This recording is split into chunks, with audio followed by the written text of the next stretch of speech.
kapal yang berlayar di laut dengan muatan yang bermanfaat bagi manusia. Muatan yang bermanfaat itu apa? Iya. Muatan yang bermanfaat itu Padi, apa?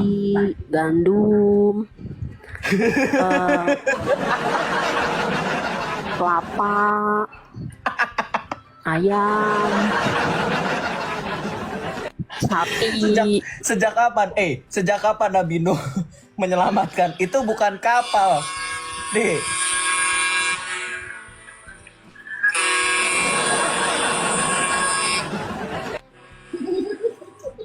Binatang yang dimakan, burung, mangsa, Kak, di keong, mana-mana bebek. di mana-mana Nabi Nuh itu datang untuk menyelamatkan sedikit orang yang diselamatkan dari air bah, itu satu. Yang kedua yang diselamatkan adalah hewan berpasang-pasangan. Nggak ada tertulis, betul nggak teman-teman? Tolong koreksi saya. Saya tidak pernah membaca kitab dalam Alkitab, dalam Kejadian, dalam Keluaran, dalam Bilangan apapun. Perjanjian Lama maupun Perjanjian Baru, Nabi Nuh atau Noah itu juga membawa masuk persediaan berupa sagu, kelapa, apalagi tadi sagu. Iya, itu kan kebutuhan. Di sini kan ditulis. Di sini kan ditulis nih, muatan yang bermanfaat bagi manusia. Iya, itu untuk membuktikan bahwa itu bukan kapal Nuh, karena Nuh itu tidak membawa persediaan. Itu bukan Nih, kapal kontainer, satu-satunya Kak. Bukan nabi, kapal kontainer. nih, satu-satunya Ah, nabi yang disuruh buat kapal itu Nuh. Kurirnya ya malaikat Jibril. Yang perintah, yang perintah itu Yang nyala-nyalain lampu tadi siapa?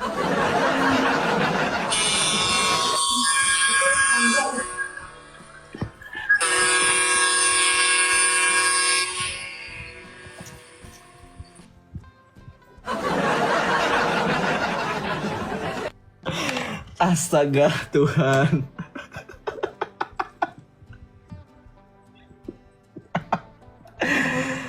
Aduh, ampun, sakit perutku. Udahlah ya.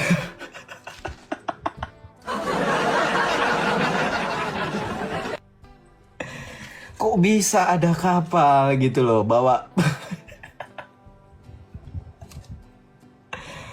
banyak kali. Aduh, ampun, ampun. Parah sekali ini. Hah?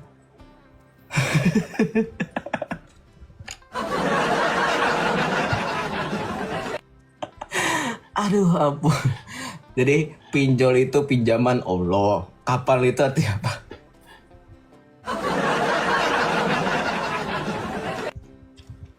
Aduh, kapal itu pasti ujung-ujungnya juga Allah gitu kan. Pinjol ujungnya Allah, kapal ujungnya Allah, apalagi itu.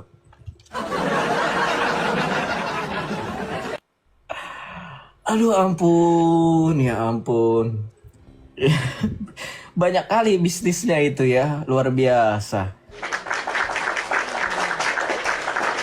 Koperasi, iya itu koperasi tadi ya. Bawa kelapa. Bawa kelapa loh, saya heran loh. Bisa-bisanya Nabi Nuh itu pada saat air bah terjadi bawa kelapa, bawa minyak, bawa sagu, bawa gandum, bawa padi.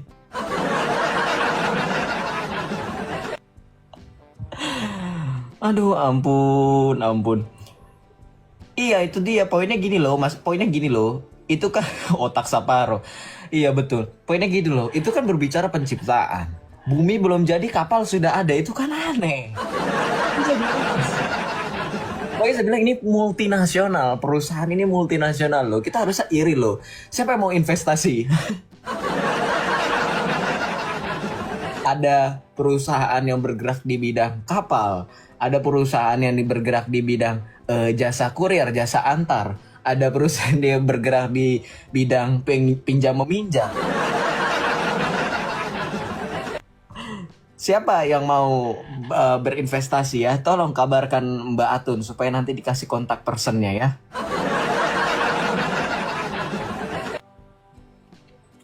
Aduh, abu sakit perut saya. Dengerin dia. Salve Joseph, salve, salve. Teman-teman yang baru bergabung, salve, shalom. Mohon bantu tap-tap layar ya. Baru bergabung, jangan lupa untuk follow akun saya ini yang belum follow ya. Saya kaget sekali ya tadi ya. Jadi kalau ada kapal,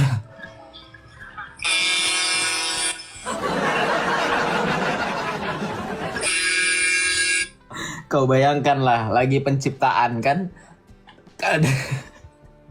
Dalam Alkitab, Tuhan Allah menciptakan segala sesuatu, bumi masih kosong, langit samudra dan seterusnya kan belum ada. Ini tiba-tiba ada kapal laut, Budiono Siregar lewat. Aduh, ampun, ampun. Ini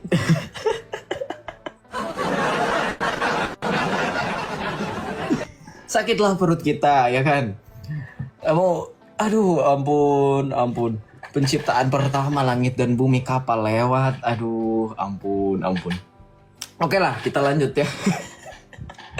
Malam ini nggak ada yang serius. Malam ini cuma bisa bikin kita tertawa ini. Aduh, ini nggak ada yang serius ini, ha?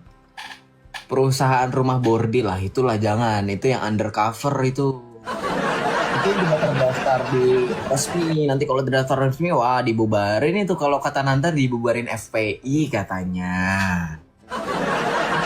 Bawa FPI.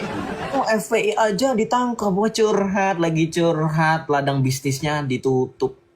Tutup langsung. Maaf ya Nandar ya. Iya, orang FPI udah lama ditutup. Loh, ditutupnya juga sama pemerintah Islam, bukan sama OTEN. Ya, ya kan? Waktu itu yang berkuasa orang Islam, bukan OTEN. Jangan lempar batu sembunyi tangan ah. Masa kami jadi kambing hitam lagi, salah lagi OTEN. Salah lagi OTEN ya. Gitu. Parah lah ya. Masa tadi kemarin debat sama saya bawa-bawa FPI. Ya FPI aja melakukan itu ditutup. Ya ditutupnya sama Islam. Ya. Ditutupnya sama Islam, bukan sama orang Kristen, bukan sama OTEN gitu kan. Gitu. Bercara dengan orang yang tidak paham, lebih bagus kau berguru sama Edis. Ya terserah lah. Oke, kita lanjut ya teman-teman. Bantu tetap layar ya. Terima kasih, Tuhan Yesus berkati. Terima kasih teman-teman semuanya. Shalom, shalom. Shalom Bang Joseph. Shalom Kak Yuli. Selamat Luar sore. biasa. Kemarin aku sempat nonton sebentar sama si tentang SPBU itu ya. Salut aku sama kedewasaan Bang Joseph itu. Iya. Salut Salam banget kenal aku. Kak Yuli. Salam kenal. Salam kenal Bang. Aku izin follow ya Bang ya. Oh siap Kak Yuli. Saya izin follow Iya. juga. Terima kasih Kak Yuli. Memang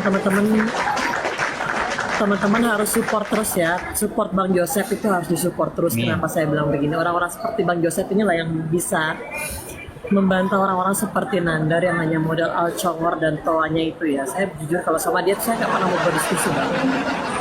Iya.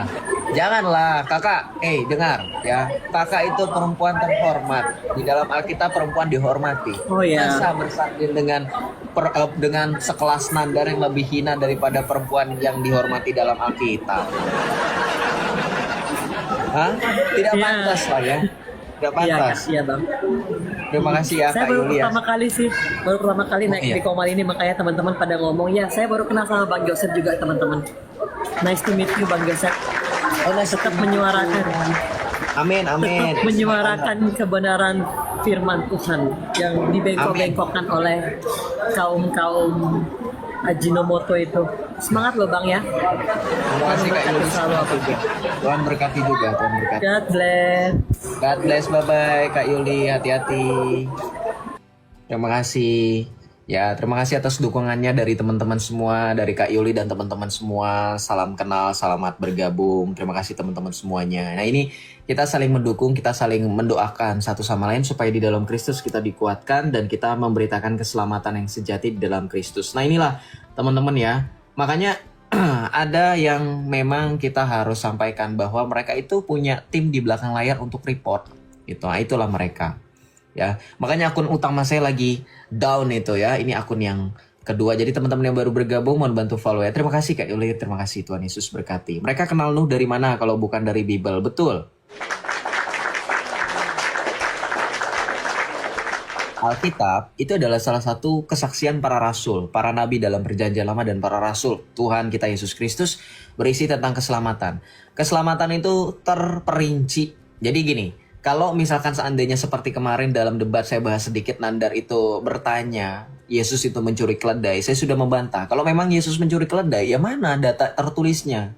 Orang-orang itu menuduh Yesus, wah ini kan Yesus yang tukang curi keledai. Padahal kita tahu kan, Yesus memakai keledai itu untuk memasuki kota Yerusalem. Dan di kota Yerusalem itu banyak orang-orang yang menyambut dia. Itu yang pada saat kita merayakan Minggu Palma, di mana kita mengenang kembali, merefleksikan kembali peristiwa Yesus masuk ke kota Yerusalem sebagai Raja Damai, ya kan? Di situ orang-orang tua, anak-anak semua menyambut Yesus dengan menanggalkan pakaian untuk kemudian mereka letakkan di tanah di mana jalur di atas keledai. Tuhan kita Yesus Kristus mengendarai keledai, kemudian lewat di situ, kemudian ranting-ranting daun pohon-pohon zaitun dan daun palma dihamparkan di tanah. Itu kan bukti kalau seandainya Yesus adalah pencuri seperti kata Nandar, harusnya di situ ada orang yang meneriak maling, maling. Sama seperti ketika, saya selalu kalau sebutkan dalil yang ini bahaya nih. Sebutkan dalil yang ini. Bahaya nih sebutin dalil yang pembanding nih. Beda dengan sebelah. Yang sebelah itu memang tukang klaim ya. Junjungannya duluan yang tukang klaim. Saya ada dalilnya, tukang klaim itu dari sebelah. Jadi kalau di kita sekali lagi balik lagi serius. Logika sederhana saja. Ya, memang kita tidak boleh melampaui firman Tuhan. Tapi firman Tuhan pun tidak ada di dalam Alkitab dikatakan kesaksian para rasul atau orang-orang di sekeliling Yesus itu yang kemudian berkata terus terang Yesus itu pernah mencuri keledai. Bahkan di dalam Yohanes 19 ayat 4. Logikanya ketika Pontius Pilatus dihadapkan dengan Yesus, yang di situ teman-teman tahu kan, sebelum Pontius Pilatus Yesus diserahkan kepada siapa? Kepada Herodes. Logika berjalan, logika bermain. Seharusnya sebelum dia diserahkan kepada Pontius Pilatus, Herodes sudah mendengar kesaksian dari orang-orang yang memberatkan hukuman Yesus. Tapi apa? Mereka tidak mampu. Tidak ada satupun tuduhan mereka yang berbunyi Yesus mencuri keledai.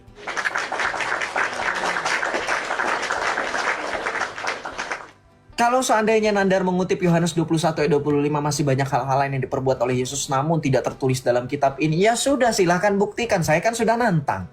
Ada tidak data penelitian, data dari jurnal, data dari orang-orang di luar Alkitab yang menuliskan Yesus itu mencuri keledai? Bahkan teman-teman, dalam kitab Talmud buatan orang Yahudi, Talmud Antikristus itu yang baru dibuat di abad ke-8, abad ke-9, abad 10, yang membenci Kristus sampai Kristus dikatakan mendidih di dalam, mohon maaf, kotoran manusia. Tidak ada satupun dalam Talmud tertulis Yesus mencuri keledai, saking tidak ditemukan berdosanya Yesus.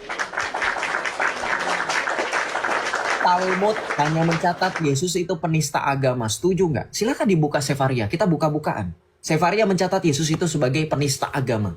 Yesus itu sebagai orang gila dan tidak ada tertulis Yesus itu mencuri keledai karena memang tidak terbukti. Kenapa? Karena dalam hukum Taurat, orang yang memberikan kesaksian, tapi kesaksiannya itu kesaksian dusta, mereka terkena hukum Taurat, 10 perintah Allah. Setuju? Itu saja sudah masuk dalam logika sederhana loh, 10 perintah Allah, diantaranya jangan bersaksi dusta dan juga jangan mencuri. Yesus itu tidak mungkin melanggar hukum Taurat. Dia adalah Tuhan Allah sendiri. Dia adalah hukum Musa yang berjalan itu sendiri.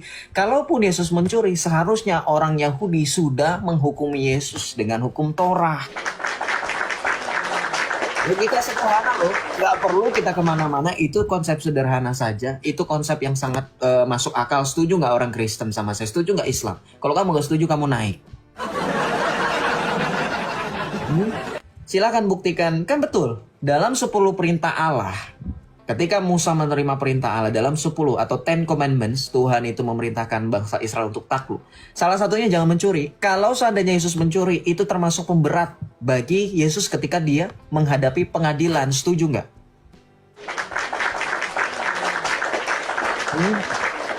Nah inilah betul. Ini ada yang bilang ini adalah salah satu bukti bahwa Islam itu mencuri atau melihat atau mengutip kitab apokrifa. Gitu. Oke, kita lanjut. Bahas apa lagi? Ini karena nggak ada Islam yang naik, jadi saya bahas pengajaran nggak apa-apa ya. Kalau ada yang teman-teman yang bosan, ya sudah, silakan nonton yang lain. Saya hanya memperkuat iman saja. Ya. Oke, kita bahas apa lagi? Oh, tentang perjamuan kawin ya. Perjamuan kawin anak domba Allah. Itu ya, di dalam kitab Wahyu. Wahyu berapa? Wahyu 19 ayat 7. Kita baca. Sebab pesta perkawinan anak domba telah tiba dan mempelai wanitanya telah mempersiapkan dirinya. Marilah kita bersukaria dan bersorak-sorai. Nah, ini jangan pemikiran Islam yang dipakai. Ingat ya, Tuhan Yesus telah mengatakan sebelumnya dalam Alkitab ketika dia berbicara dengan orang-orang Saduki. Ada yang ingat? Ketika Tuhan Yesus ditanya apakah di sorga ada kawin mawin, Tuhan Yesus bilang apa? Kamu sesat, di sorga tidak ada kawin mawin sebab manusia akan hidup seperti malaikat. Betul? Maka ketika lihat dalam kitab Wahyu, ini adalah berkaitan dengan eskatologis. Ini Wahyu 19 ayat 7. Perjamuan kawin anak domba. Ya. Ini berbicara tentang penglihatan Rasul Yohanes. Ya, ketika melihat penglihatan itu bukan berbicara mengenai perkawinan seperti perkawinan jasmani, ya, tetapi perkawinan secara spiritual, bahwa yang dimaksud dengan mempelai atau pengantin dari anak domba itu adalah kita, gerejanya. Betul. Kenapa? Karena teman-teman kalau baca dalam perjanjian lama, Tuhan Allah juga memperumpamakan bangsa Israel sebagai mempelai wanita. Setuju? Nah, saya kasih bukti dalam ayat Alkitab sebentar.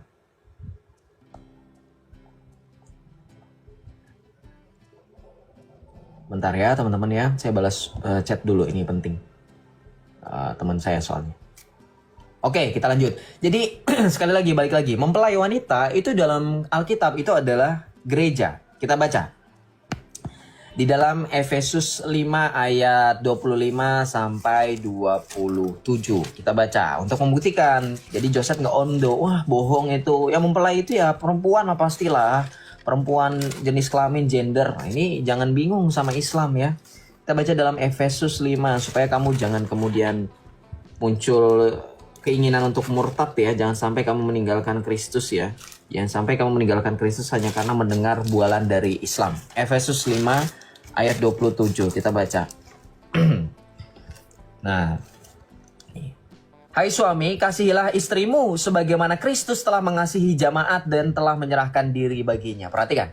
Ketika Rasul Paulus menekankan tentang suami harus mengasihi istri, maka Kristus pun dikatakan diperumpamakan seperti seorang suami yang mengasihi gerejanya. Efesus 5 ayat 25. Jadi ketika Yesus menegaskan atau pada saat Rasul Yohanes mengalami penglihatan di dalam Wahyu 19 ayat 7 tentang perjamuan kawin, mempelai yang dimaksud adalah gereja. Karena Efesus 5 ayat 25 dikatakan oleh Rasul Paulus, hai suami kasihilah istrimu sebagaimana Kristus telah mengasihi gereja dan telah menyerahkan diri baginya.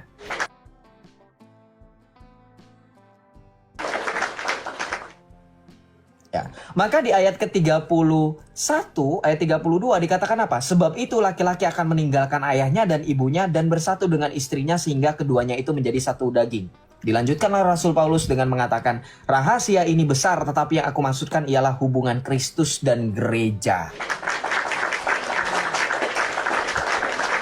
Jadi Rasul Paulus menegaskan hubungan Kristus dan gereja itu dianalogikan sebagai mempelai laki-laki dan mempelai perempuan. Kristus sebagai mempelai pria dan gereja sebagai mempelai wanita. Ya, begitu. Maka dalam Wahyu 19 ayat 7 ini dikatakan anak domba, ya, yaitu Yesus Kristus dalam pengantin ini menunjuk kepada gereja yang ditebus, yang dipersiapkan untuk bersatu dengan Kristus.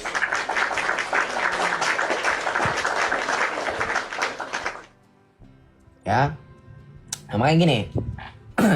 Dalam Yesaya, dalam perjanjian lama pun dilakukan yang sama oleh Tuhan Allah. Inilah konsistensi Alkitab. Dalam Yesaya 62 ayat 4 sampai dengan 5 kalau teman-teman baca. Kita baca dalam Yesaya 62 ayat 4 sampai dengan 5. Nah, kita baca di sini ya.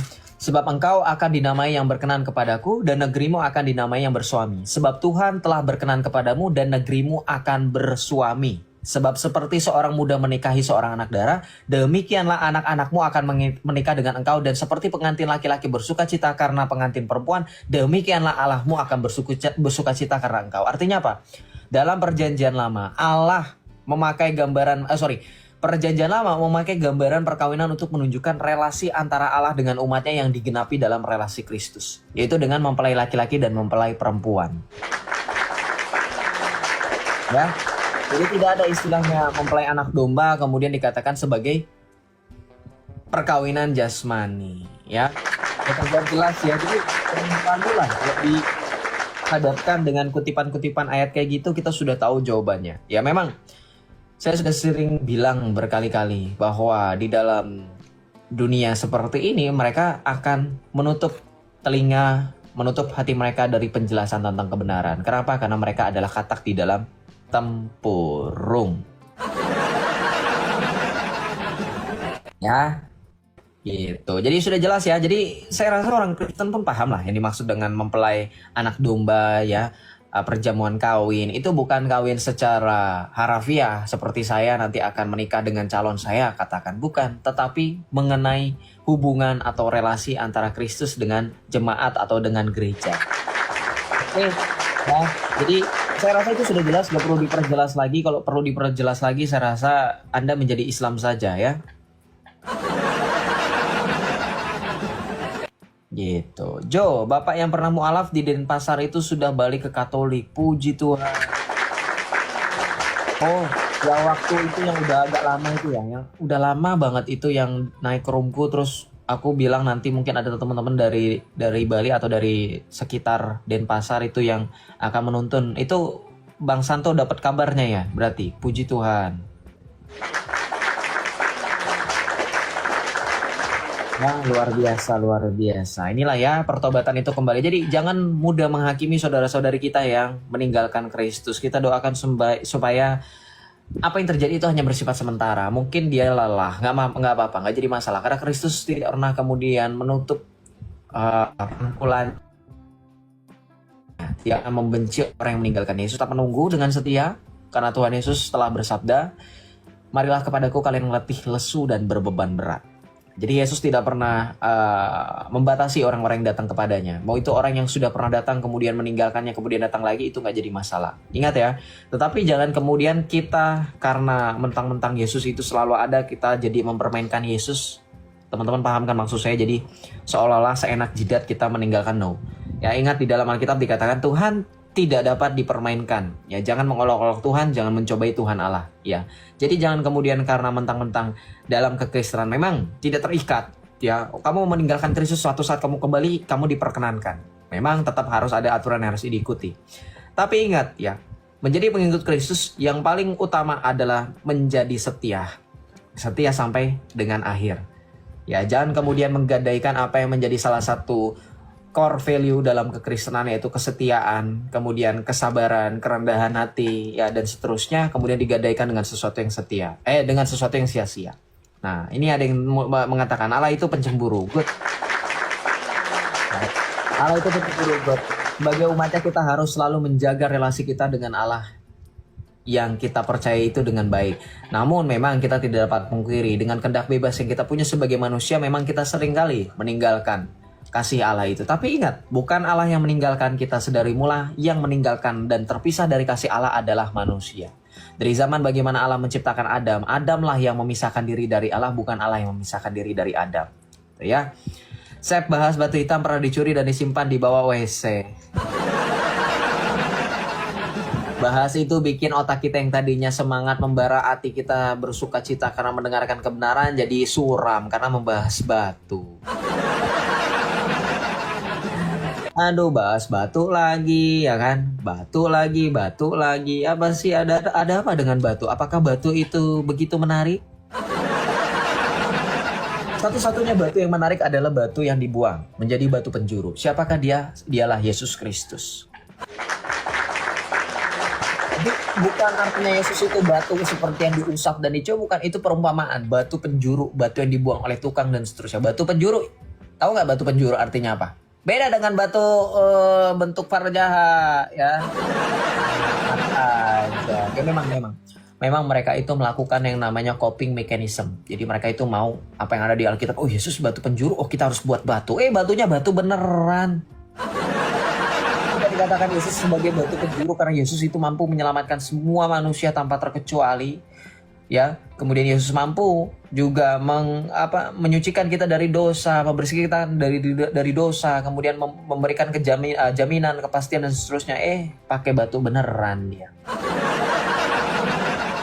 Jangan batu beneran juga dong, Bos. Batunya itu yang dimaksud dengan batu penjuru itulah Yesus Kristus. Itu hanya perumpamaan, bukan harafiah batu beneran. Beneran dong, batu yang dibuang dari langit, katanya turun dari langit, turun dari surga, dipungut. Nah, manusia terpisah dari Allah karena dosa. Kristus datang menyatukan kembali manusia dan Allah. Betul, itu sebabnya dalam 2 Korintus 5 dikatakan, ia yang tidak mengenal dosa telah membuat dirinya menjadi dosa oleh karena kita. Itu yang dikutip oleh Nandar kemarin. Paham gak artinya apa? Bukan artinya ikut jadi Yesus itu ikutan berdosa oleh karena kehendak bebas. Bukan. Yesus menanggung dosa kita. Ngerti gak kamu? Jadi ibaratnya gini. Misal. Saya itu berbuat salah. Saya ketangkep basah sama mama saya. Tapi ada teman saya nih, dia nggak tahu apa-apa, dia nggak salah apa-apa, ya. Tapi karena saya itu nggak mau salah sendirian, saya seret. Ini juga nih, tadi dia juga ikut, gara-gara dia aku jadi kayak gini. Nah, itu simpelnya kayak gitu. Tapi otak saya kalau ngomong gitu nanti, mereka kejang-kejang. Mereka nggak ada yang mau sih, nggak ada yang mau naik. Tapi gini. Secara logika mereka itu tidak mau berpikir. Kenapa? Karena haram dalam mereka untuk berpikir. Gitu ya. Jadi kayak gitu. Apa ini? Makanya belajar dulu bahasa Indonesia yang baik dan benar. Jerings name it Tuhan. Allah itu apa ini? Nah, naiklah saprolah naiklah. Saya nggak ngerti bahasa kamu. Jesus is the only true God. Amin. Gak ada pasien lagi, gak ada jin. Batu penjuru pondasi kuat kekristenan. Iya, batu hajar syahwat. Batu ajar syahwat.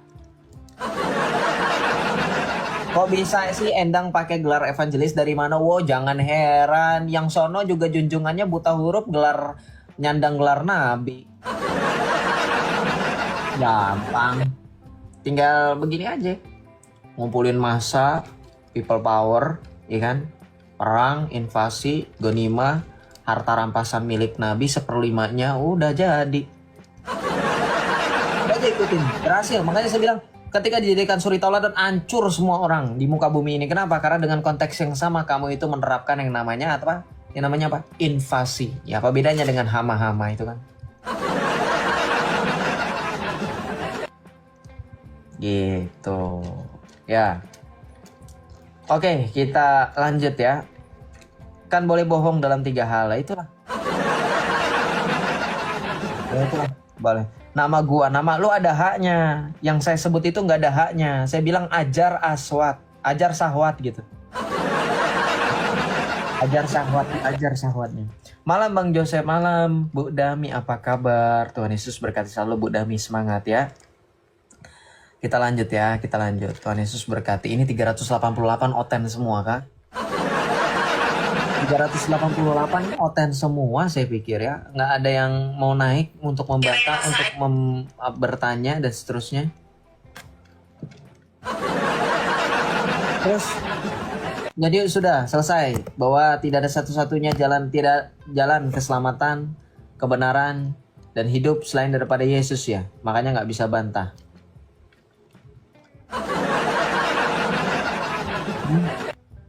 Nggak ada yang bisa bantah nih atau gimana?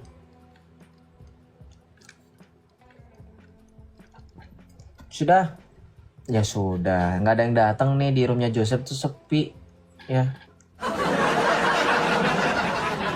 Sesi pengajaran, nah apa yang mau dibahas kalau sesi pengajaran Om Jack dan teman-teman semuanya, apa yang harus dibahas? Endang DKK nggak usah lagi dikasih panggung karena nggak ada ilmunya, itu kagak dikasih panggung, dikasih main-main itu. Kalau dikasih panggung saya sediain tempat, saya kasih ini, enggak lah. Saya sudah bilang, untungnya bagi saya adalah penontonnya dia jadi tahu saya. Dan jadi tahu kualitasnya Nandar debat sama Joseph nggak ada apa-apanya. Disuruh nunjukin mana ayat dalam Al-Quran Suri Taula dan Muhammad kagak ditunjuk-tunjukin. Makanya saya bilang secara persentase Nandar itu ngomongin Alkitab itu lebih banyak daripada Al-Quran. Kalau kamu menyimak dan kamu menyaksikan dari awal sampai akhir. Ya kan? Ini kita main fair-fairan aja coba. Jujur-jujuran deh, saya nggak minta teman-teman untuk memihak kepada saya karena kita sesama Kristen ya, nggak. Coba bermain fair dan netral. Anggap teman-teman itu tidak terlibat apapun dan anggap teman-teman itu tidak berpihak pada siapapun. Coba bermain netral. Silahkan dinilai dan diuji. Persentasenya kalau bisa dipersentasekan, ada berapa banyak persentase antara saya dengan Nandar? Lebih banyak mana yang menggunakan dalil dalam imannya sendiri? Coba. Nggak ada. Saya aja sampai bingung loh. Ini lagi bahas iman saya atau imanmu gitu loh. Bukan saya maksudnya humble break kemudian teman-teman jadi memuji-muji saya lebih unggul. Bukan, tapi maksud saya ini untuk membenarkan pemikiran saya. Karena sampai dengan detik ini saya masih bingung loh. Padahal harusnya itu dipakai untuk Nandar untuk membuktikan di dalam Al-Quran ayat-ayatnya bahwa Muhammad itu pantas jadi suri tauladan gitu loh.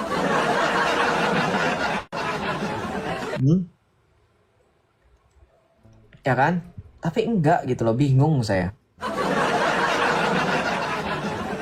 Tidak ada, benar Seendang itu selalu pakai data Alkitab dipelintir lagi sama dia itu.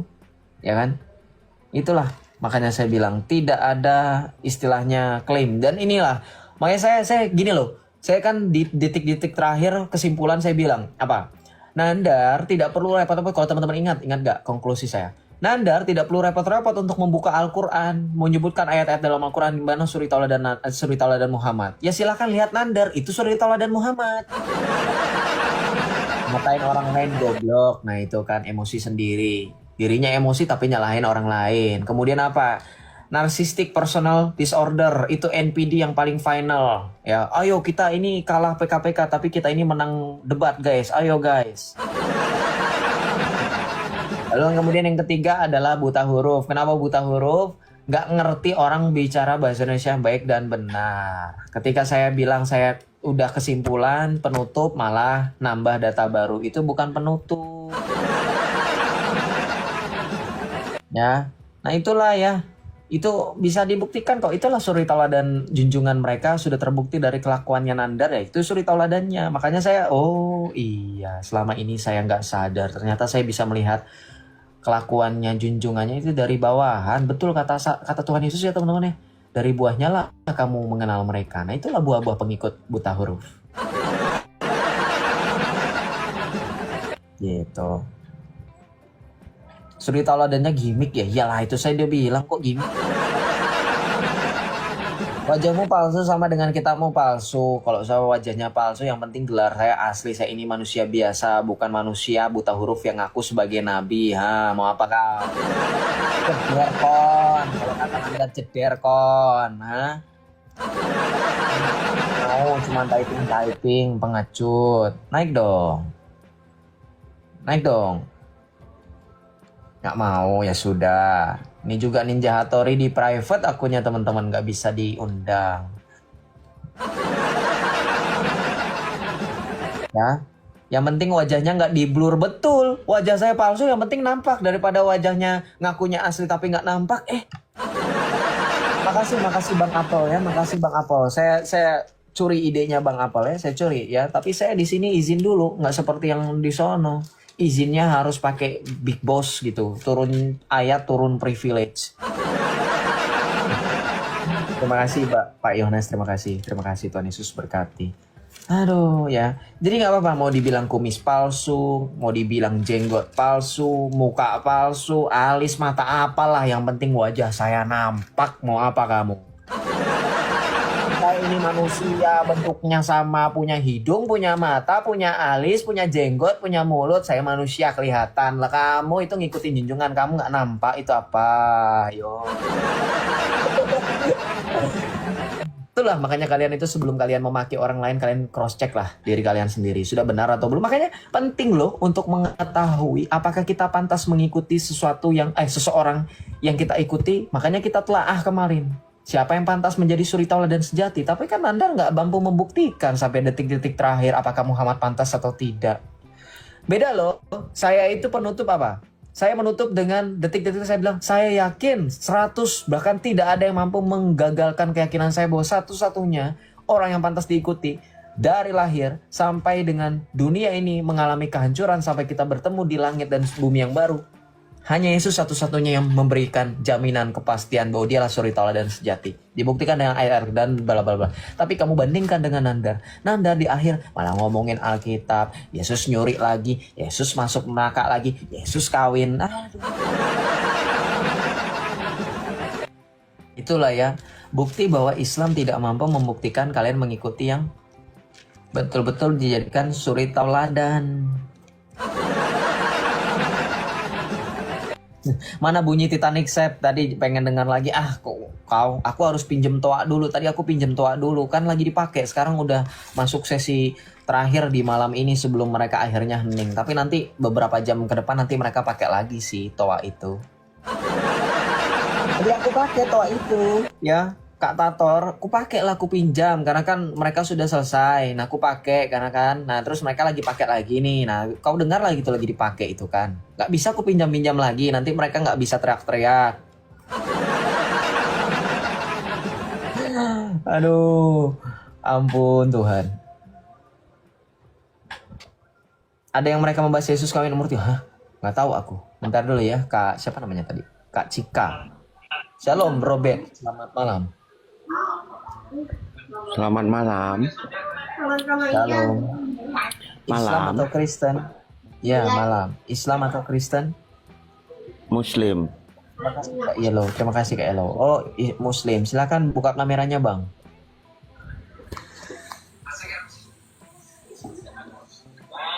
Silakan ya, Bang. Buka kameranya. Oh ya. Nah, silakan. Apa yang mau ditanya atau disampaikan? Saya mau nanya,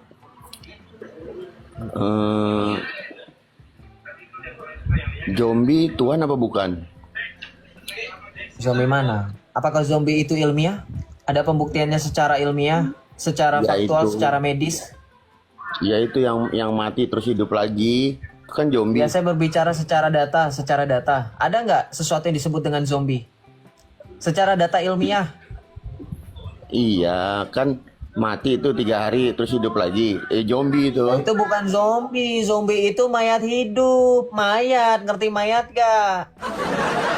Kamu itu kayak junjungan kamu ngomongnya ngawur, melindur. Makanya saya pengen lihat full wajah kamu. Jangan-jangan kamu pakai cadar untuk menutupi mulut kamu itu yang penuh dengan hawa nafsu.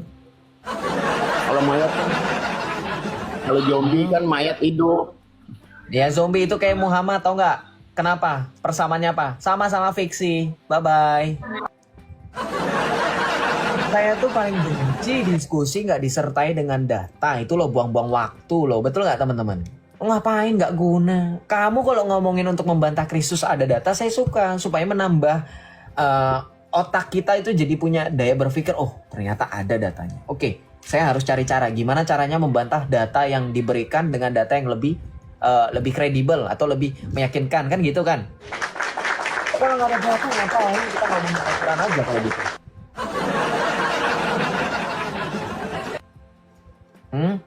Apakah secara universal, secara ilmiah zombie itu ada?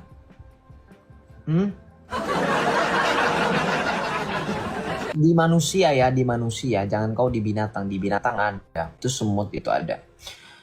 Ovio cordyceps ya itu. Nanti cordyceps, jamur cordyceps itu yang nanti jadi salah satu Halo Bang, malam. istilah untuk jamur zombie. Ya, shalom Jupiter. Ya, malam abangku. Ya, Islam atau Kristen, Bro? Islam Bang. Islam. Boleh buka kamera, Bang? Kalau tidak buka kamera di bawah ya Bang. Apa wajib buka kamera ya? Aturannya ya? Wajib buka kamera kalau bisa. Kalau sudah followersnya kan sudah 700 dan saya juga lihat bisa buka kamera gitu kan. Bisa sih buka Bisa kamera. harusnya. Cuman iya bisa. Cuman sayanya lagi nggak mood buka kamera Bang. Tapi nggak apa-apa kalau emang Ya tidak udah bisa saya tapi turun. ini ya. buka. Ini aja, saya kasih kesempatan untuk Iya, gimana Bang? silakan. Putus-putus barusan Bang. Maaf. Gimana? Karena kamu tidak buka kamera, nggak apa-apa. Saya kasih kesempatan bertanya satu pertanyaan saja. Oh, satu Tidak pertanyaan berpolemik. saja. Ya, tidak Baik. berpolemik, silakan bertanya. Jadi saya bertanya sesuai data aja gitu ya Bang ya. Pakai data. Silakan. Baik. Silakan. Apakah Yesus itu adalah Allah sendiri, Bang? Iya, Yesus itu adalah Allah sendiri.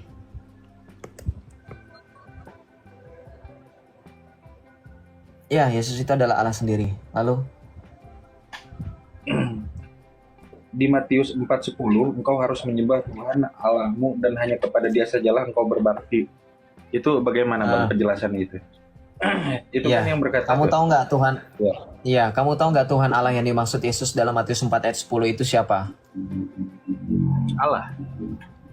Ya, Allahnya siapa? Ya Allahnya semuanya umat Yesus. Oh, semua umat Yesus. Ya, Yesus adalah Allah yang dimaksud. Mau bukti? Baca di dalam Matius 4 ayat yang ke-7. Baca. Matius 4 ayat 7. 3 ayat sebelumnya. Silakan. Baik, Matius 4 ayat 7 ya, Bang? Matius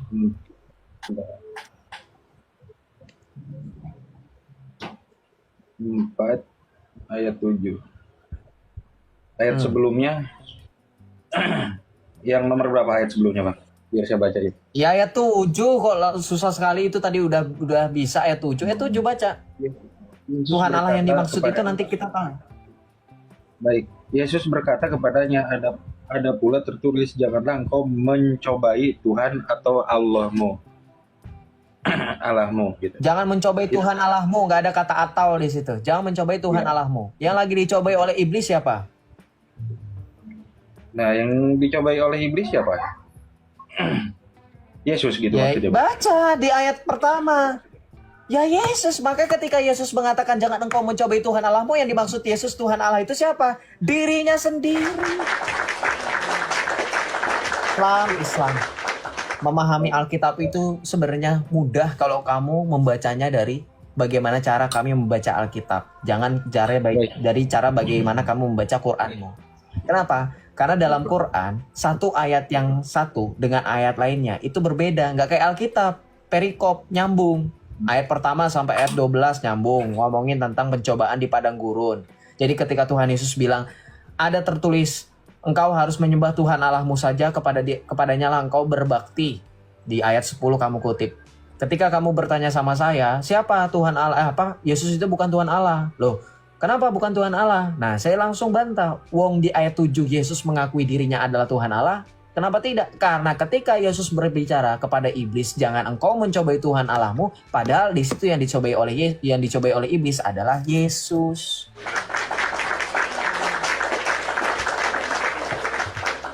Dah, ada lagi pertanyaannya? Nah, tapi kan lanjut nih, Bang, ke 8. Dan iblis membawanya pula ke atas gunung yang sangat tinggi dan memperlihatkan kepadanya semua kerajaan dunia dengan. Iya, jadi tadi kan Abang membantah, Yesus berkata kepadanya itu kan, ada pula tertulis, janganlah engkau mencobai Tuhan atau Allahmu. Nah, nomor 8-nya, dan iblis membawanya Tuhan pula ke Allahmu, tidak ada kata atau itu. Tidak ada kata Tuhan atau Allah. di situ. Tuhan Allahmu. Tuhan, Allahmu, tanda seru. Terus Nah, gitu kan. Terus nomor 8-nya, dan iblis membawanya pula ke atas gunung cara yang sangat membaca tinggi. koma itu bukan dibaca atau. Cara membaca koma itu jeda sebentar. Hei Islam, saya panggil Muhammad, kamu diam nggak kira-kira? Hah? Kok orang lagi ngomong kamu nyerocos baik kayak bener aja? Cara membaca koma itu tidak dibaca dengan atau. Kamu tuh sekolah di mana deh? Saya pengen tanya sama kamu. Baik Bang, dan iblis membawanya pula kan nomor 8-nya nih. Ke Nah, atas jadi gunung denger yang ya. tinggi. Mm-mm. Ya, Terus sebentar. Iya terus. Nah itu bisa open Dia cam. nomor 8. Ya, mas saya hanya buka data aja. Nah, biar nggak diada-ada gitu. Maka berkatalah Yesus kepadanya, lah kan. Nih, di sini nomor 8 ya, dan iblis membawanya Ya iya terus pula ke poinnya atas. apa? Emang itu satu perikop kok. Kamu ngerti satu perikop nggak? Perikop itu artinya satu kesatuan antara ayat yang satu dengan ayat lainnya. Terus apa intinya? Kamu mau membantah Yesus bukan Allah? Ya udah di ayat mana Yesus bukan Allah? Nah, ini gini bang. Dan iblis membawanya pula ke atas gunung kan. Nah, terus memperlihatkan kemegahannya. Nah, kan kayak gitu. Terus? Nah, otoritas Yesus sebagai Tuhan menurut abang, bagaimana itu dengan ayat itu? Ya dilanjut sampai baca ayat terakhir nggak kamu? Baca ayat terakhir nggak kamu? Panjang. Baca Bang. ayat terakhir nggak? Masih Oh enggak Iya, panjang, masih panjang. enggak panjang. Buka sekarang. Buka kamera kamu, baca ayat terakhir di perikop itu. Baca ayat 11 kamu baca. Berani nggak kamu? Takut dia. Baca ayat 11. Baca ayat 11. Ini kalau saya baca nih dari sini panjang sampai sini bang. Saya Oh, cuma panjang. minta baca ayat 11. Halo, kenapa takut? Untuk kedua-duanya. Baca ayat 11. Baca ayat 11. Baca ayat 11. Berani nggak? Kamu kan bertanya di mana otoritas Yesus. Baca ayat 11. Nah ini 11-nya. Lalu iblis meninggalkan dia dan lihatlah malaikat-malaikat datang melayani Yesus. Datang melayani Yesus. Pertanyaan saya, di mana dalil dalam Al-Qur'anmu bahwa malaikat melayani Muhammad?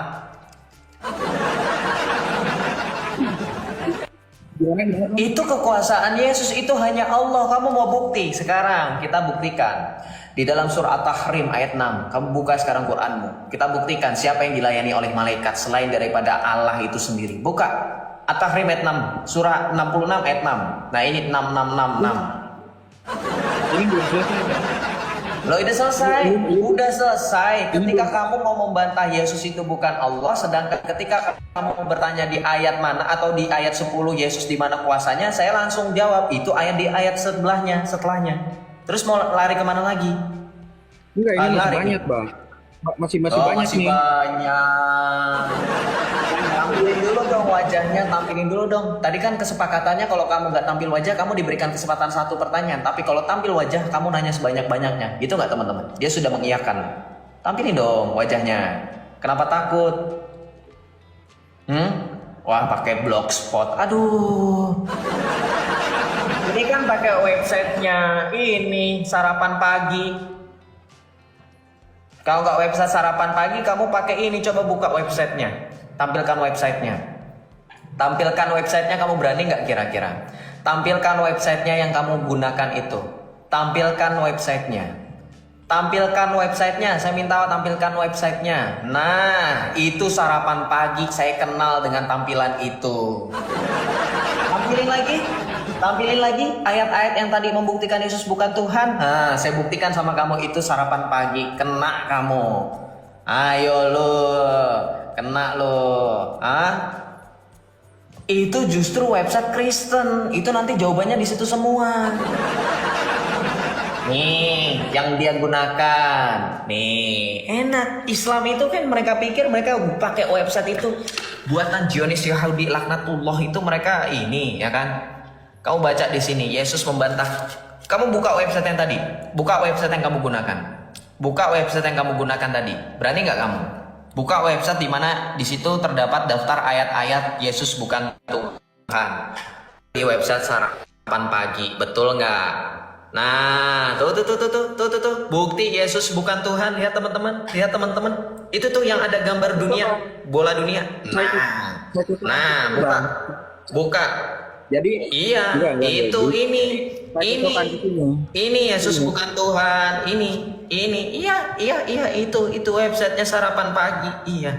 Iya, itu website sarapan pagi. Nih, sarapan pagi, betul nggak? Nah, gitu, Bang. Nah, Kamu ini jelas. itu pemuda pemalas. Tampilin wajah dong, Islam. Kalau kamu berani, Bang. Islam, tampilin Lalu kalau wajah. kita Tampilin tahu- wajah. itu kepada Yesus Tampilin wajah, tampilin wajah, tampilin wajah berani. Kita akan bahas kalau kamu tampilin wajah, tampilin wajah. Kenapa takut? Tampilin wajah, tampilin wajah, tampilin wajah, tampilin wajah. Kan tadi kesepakatannya sebelum menampilkan wajah nggak dikasih kesempatan bertanya untuk yang lebih dari satu kali. Kamu tadi sudah menyepakati, hanya satu pertanyaan sudah selesai. Kamu akui masih ada lagi pertanyaan lainnya. Sudah, berarti sudah selesai satu. Kalau kamu mau nanya lagi, kamu tampilin wajah. Berani nggak? Malu jadi Islam? Iya. Halo bang, Saya kan melihat abang ini kan pintar nih ya. Pintar maksudnya saya menghargai Ya abang. saya Karena pintar, makanya saya nggak gampang dikibulin sama orang yang tidak pintar. Makanya saya mau supaya kamu pintar sama seperti saya. Ikutin apa yang saya mau supaya kamu kebetulan pintar. Buka kamera, tampilin wajah. Hah? Tampilin wajah. Kenapa kamu malu? Malu jadi Islam? Malu jadi Islam. Kesepakatannya tadi sudah jelas. Kesepakatannya sudah jelas, sudah disaksikan orang banyak. Karena kamu tidak open cam, kamu saya kasih kesempatan hanya satu kali bertanya. Setuju nggak teman-teman? Tadi dengar kan? Nah, dia sudah bilang iya. Nah, sekarang kamu mau bertanya lagi. Lebih dari satu pertanyaan, silakan buka kamera. Bentar bang, jangan di mute. Silakan. Ya saya terserah saya host kok. Kamu ngapain ngatur host? Baru keluar gua ya, makanya kamu nggak jelas gini. harusnya abang kan ilmunya lebih tinggi nih. Jadi setiap Ya iyalah ilmunya lebih tinggi, makanya saya nggak ngadepin orang seperti kamu. Ya, sudah saya turunkan ya, betul Kak Jasmine. Kamu open kamera turunkan. Ya saya turunkan ya. Dengerin ya. Saya tadi sudah menjawab ayat per ayat dari mulai ayat 10 saya sudah jawab. Dia lari ke ayat 9 saya jawab lagi. Lari ke ayat 8 saya jawab. Padahal itu jawabannya sudah tegas. Di situ praktis Yesus adalah Tuhan Allah. Ketika di ayat lain Yesus mengatakan Shema Yisrael Adonai Elohinu Adonai Echad. Siapakah yang dimaksud Yesus Allah yang Esa itu? Ya Yesus. Yohanes 10 ayat 30, aku dan Bapa itu satu. Satu di situ digunakan kata Echad. Ketika Yesus mengatakan aku dan Bapa itu satu, orang-orang yang karena Yesus menyamakan dirinya dengan Allah. Di dalam Injil Yohanes Yesus juga mengatakan percayalah kepadaku dan percayalah kepada Allah. Siapakah yang mampu mengatakan hal yang demikian sama seperti Yesus? Apakah Muhammad mampu mengatakan percayalah kepada Allah dan percayalah kepada Muhammad? Nggak bisa. Itu sama saja dengan menyekutukan Allah. Ya. Maka ketika Tuhan Yesus mengatakan percayalah kepadaku dan percayalah kepada Allah, itulah bentuk kesetaraan bahwa Yesus dengan Sang Bapa yang adalah hakikatnya Allah yang Esa, itulah yang selama ini bangsa Israel katakan Shema Yisrael Adonai Elohinu Adonai Echad. Ya. Oke, wah ini live saya jadi dibatasi teman-teman. Saya restart dulu kali ya. Live saya dibatasi tuh. Betul nggak? Coba teman-teman iseng deh. Beralih dulu live-nya, keluar dulu sebentar dari live-nya Joseph, terus gabung lagi. Nanti ada peringatan. Betul nggak? Ini soalnya saya kena peringatan gara-gara orang itu tadi.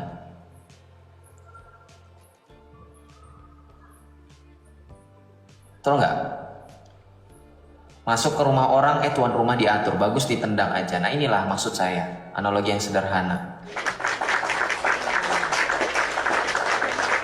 Jangan baru bertamu, kemudian kamu ngatur orang yang sedang mempersilahkan kamu untuk bertamu. Saya itu kan host, gitu ya. Kok ngatur-ngatur saya? Saya yang punya rumah, kok kamu yang ngatur-ngatur rumah saya mau ditata gimana? Bocil, ya nggak apa-apa. Itulah ya, kalau misalkan berbicara mengenai Islam, itulah dia, bocil. Islam itu karena suka dengan bocil. Ya kita lanjut ya, teman-teman bantu tap layar ya, dikencangkan tap layar. Terima kasih yang memberikan berkat oleh gift, terima kasih. Teman-teman mohon bantu untuk follow akun saya yang baru ini dan kasih love orange ya. Terima kasih, Tuhan Yesus berkati. Shalom, Kak Sirotol itu tadi sempat ada join tadi. Shalom, siapa lagi yang baru bergabung? Ahmad, shalom Ahmad. Iya, Sep. Selamat malam. Silakan buka kameranya. Nggak mau, Sep. Alasannya apa? Karena kamu menyandang gelar Muhammad, jadi kamu nggak kelihatan juga wajahnya. Atau kamu terlalu malu menjadi Islam? Atau bagaimana mungkin? Hah? Atau kamu jelmaan betul-betul orang yang ada di abad ke-7, makanya kamu juga tidak terlihat wajahnya? Atau gimana? Yesus utusan Halo? Tuhan. Ya, Yesus utusan Tuhan karena adalah firman yang keluar dari dalam diri Bapa yang diutus. Ketika saya mengutus kamu, kamu tidak rendah hakikatnya dari saya. Bisa jadi memang derajatnya berbeda, jabatannya berbeda, tetapi hakikat kita sama-sama manusia.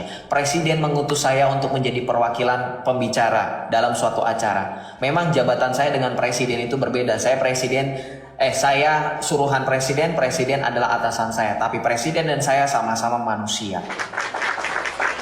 Nyampe otaknya, nggak nyampe, bentur-benturin lagi sekarang. Sekarang 4 kali loh, bentur-benturinnya kan 4 rakaat. Sekarang 4 kali, ayo. Kesempatan terakhir di hari ini, ayo. Sebelum ganti hari, 4 kali dulu bentur-benturin pala. Nanti kalau udah panas palanya, nah bisa berpikir.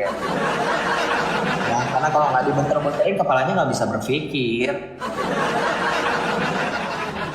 Paham nggak tadi perumpamaan sederhana? Jadi ketika pun Tuhan Yesus diutus oleh Allah Bapa, bukan berarti secara hakikat Yesus bukanlah Allah. Yesus tetaplah Allah, hanya saja dalam kemanusiaannya Yesus merendahkan dirinya. Kan ada memang ayatnya Filipi 2 ayat 6 sampai dengan 11. Yang walaupun dalam rupa Allah tidak menganggap kesetaraan dengan Allah itu sebagai milik yang harus dipertahankan, melainkan telah mengosongkan dirinya sendiri dan mengambil rupa seorang hamba dan menjadi sama dengan manusia. Dan dalam keadaannya sebagai manusia, ia telah mengosongkan dirinya dan menjadi sama dengan kita, gitu.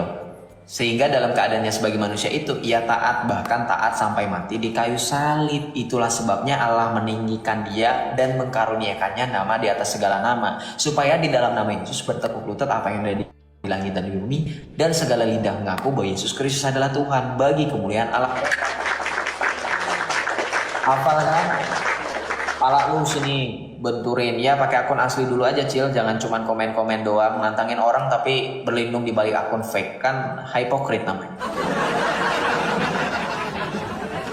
Ya hipokrit itu namanya. Jambak Yusuf PI, Bang Joseph kepalanya masih di bawah lagi nungging dulu, kalau dijambak kasihan, jauh juga nanti.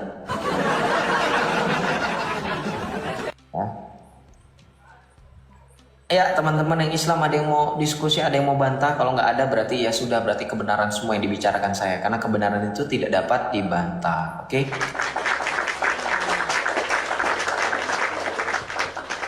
Nggak ada yang bantah kebenaran dalam firman Tuhan. Yang request kebanyakan orang-orang Kristen, tapi ini yang Islam nggak ada yang bantah, ya sudah ya.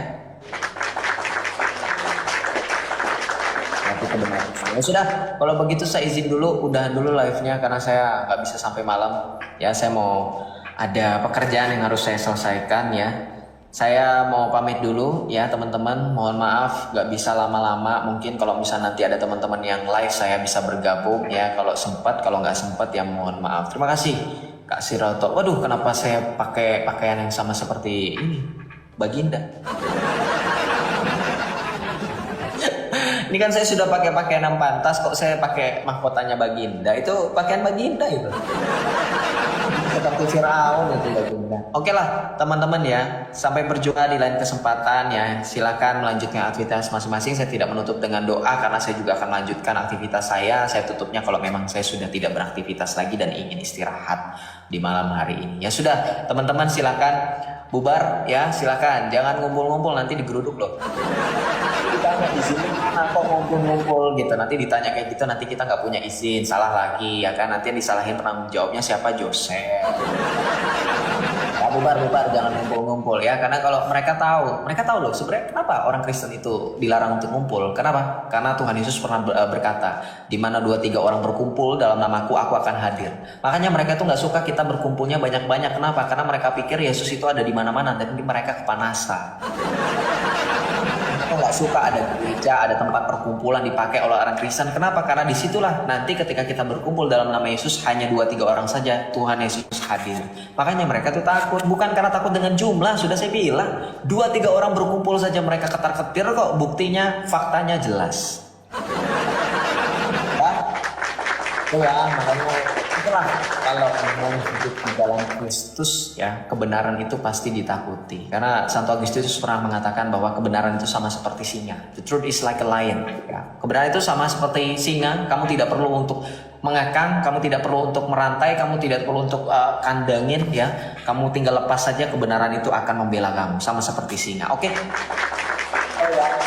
Berarti silakan bergabung, silakan nonton live siapapun yang bermanfaat, jangan nonton yang nggak bermanfaat ya, seperti live-nya Islam dan seterusnya. Terima kasih teman-teman. Tuhan Yesus berkati. Shalom. Sebelum saya kena ban, saya udah